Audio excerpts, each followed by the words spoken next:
What's going on, everybody? Mike Holdwick here, and we're going to be doing a little video series about a property that we have under contract.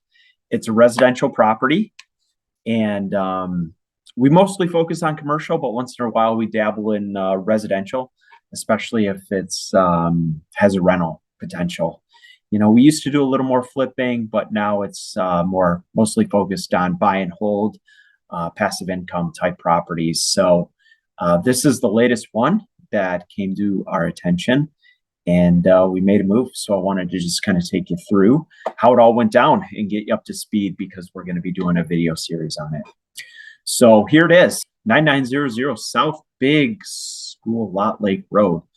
This is in Holly, Michigan, which is in Oakland County. That's one of Oakland or Michigan's most populous counties, most affluent counties as well. So kind of on the rural side, though. Holly's a little bit out there away from most of the major population centers, but still a really nice community nonetheless, and also within driving distance to a lot of the major metros where the good jobs are at.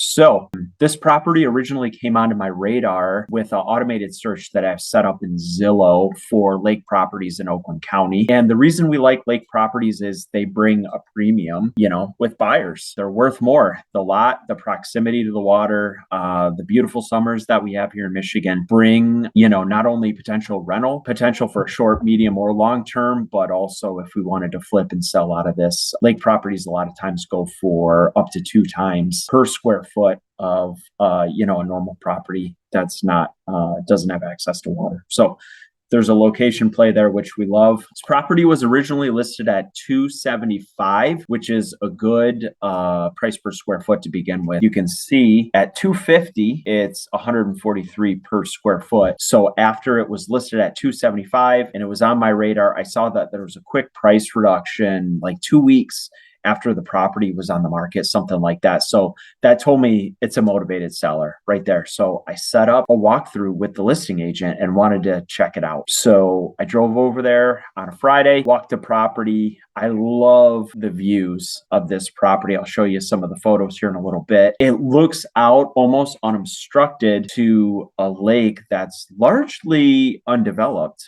from the vantage point that this house has. So that upper level looks out. There's a peninsula, and then there's also a county park on the other side of the lake. So it'll never be developed, those two things. So you only see 3-4 houses when you look out, and then it has this big 3.5 or 4 car garage, which, if we were to do a short-term rental, could really be some flex space. That was one of my big takeaways from the original was, could you convert that to additional living area?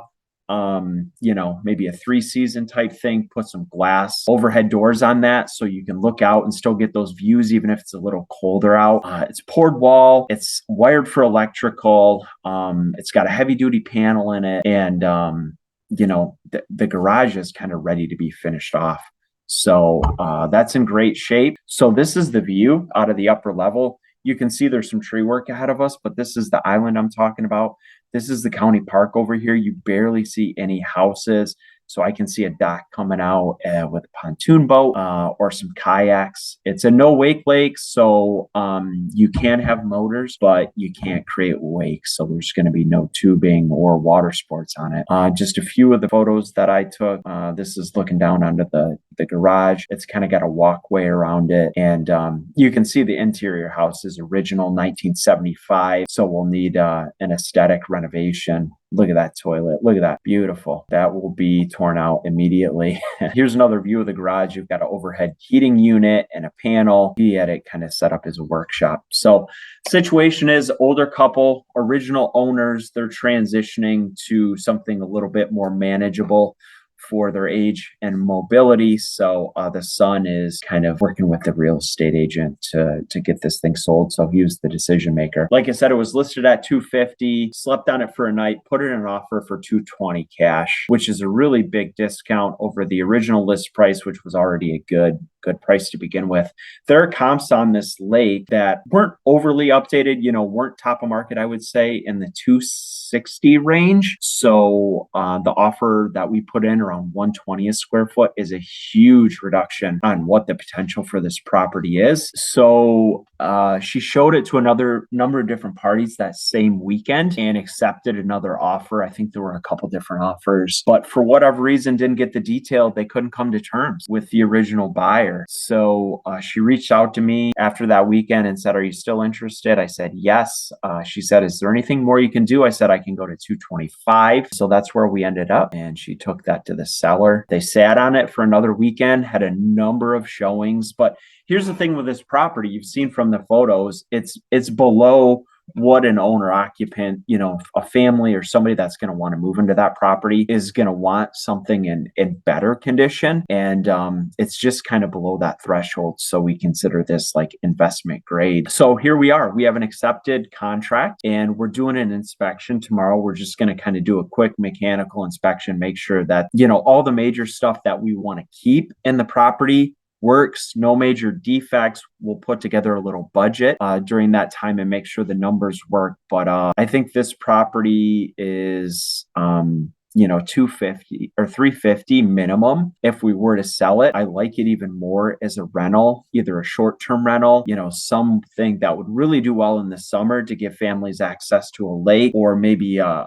group of old friends, bachelor party, bachelorette party, whatever the case, come out to more of a rural setting, have access to a lake and some kayaks, some entertaining space. So I like the short-term rental.